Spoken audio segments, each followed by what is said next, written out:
नमस्कार दोस्तों, आप सभी का स्वागत है मेरे YouTube चैनल पर। मैं हूं अरुण वर्मा, आप देख रहे हैं नोवा ट्यूब। तो चलिए आज की वीडियो को शुरू करते हैं।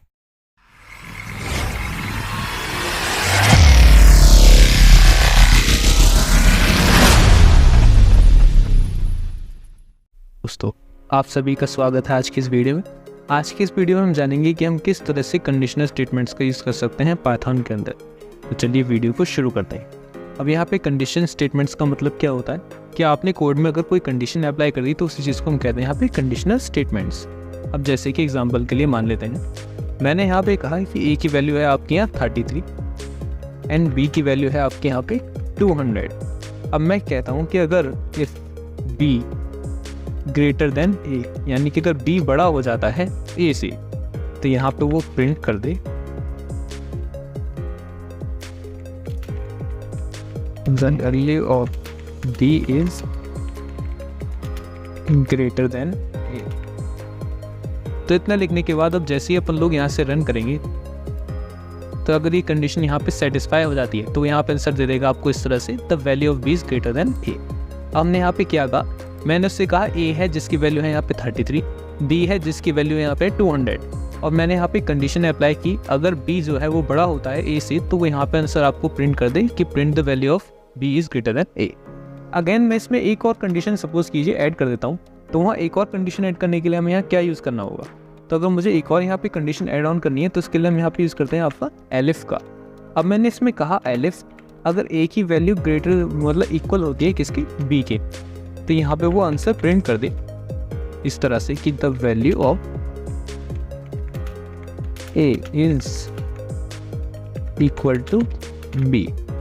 अब इसका क्या मतलब है दोस्तों, अब हमने यहाँ पे दो कंडीशन ऐड कर दी।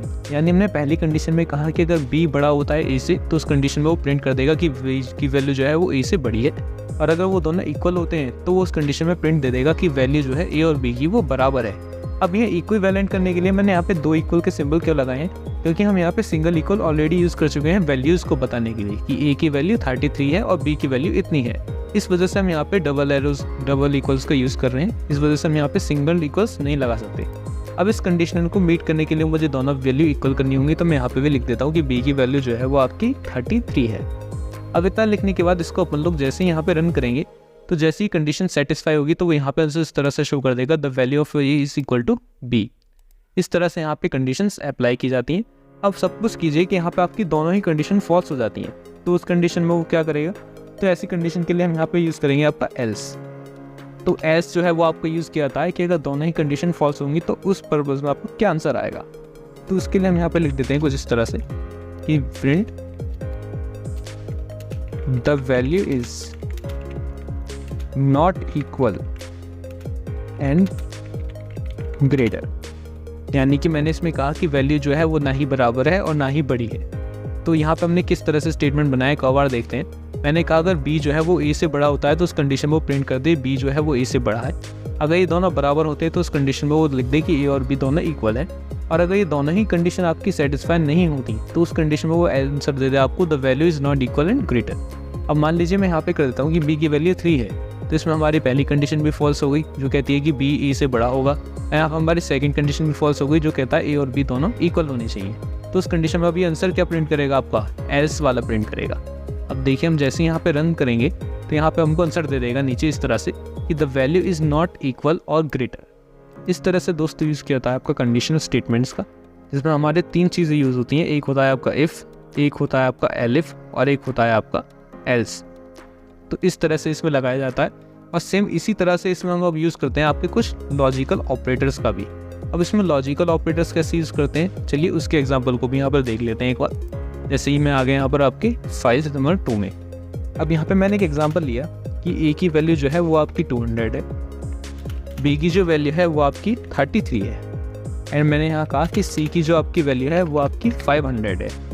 अब मैंने यहाँ पे कहा कि इफ़, यानी कि अगर a की वैल्यू बड़ी होती है b से, और यहाँ पे हमने एक लॉजिकल ऑपरेटर लगा दिया एंड अगर c की वैल्यू बड़ी होती है कितने से, a से। तो हमने यहाँ पे दो कंडीशन अप्लाई की कि पहले तो हमने लगाया a अगर ग्रेटर देन b होता है और c अगर ग्रेटर देन a होता है, तो उस कंडीशन में यहाँ पे वो प्रिंट करके आपको दे दे आंसर कि बोथ कंडीशंस आर ट्रू।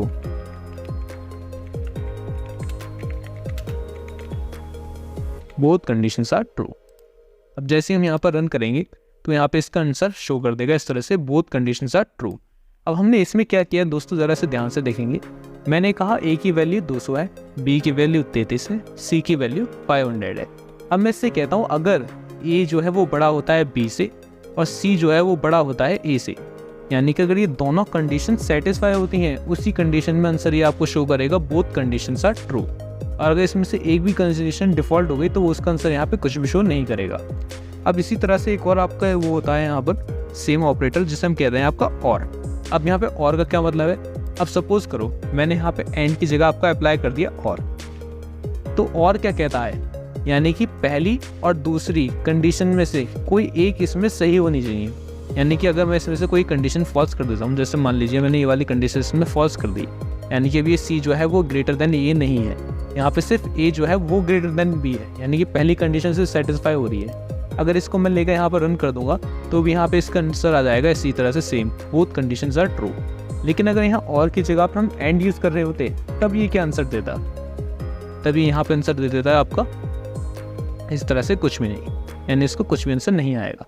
तो एंड क्या कहता है, एंड कहता है कि ये और ये दोनों कंडीशन सेटिस्फाई होनी ज़रूरी है, तभी वो ये वाला आंसर प्रिंट करेगा। और क्या कहता है आपसे, और कहता है कि अगर इन दोनों में से कोई भी कंडीशन सेटिस्फाई हो जाती है तो आपको ये वाला आंसर प्रिंट कर देगा। इस तरह से यूज़ करते हैं हम आपका ऑपरेटर्स का लॉजिकल के अंदर। आई होप आपको ये वीडियो समझ में आ गया होगा। तो आज के लिए बस इतना ही, मिलते हैं अगली वीडियो में, धन्यवाद। और वो जो लाल वाला बटन है उस पे भूकंप लेके आओ या फिर भूचाल, मुझे नहीं पता, बस क्लिक हो जाना चाहिए।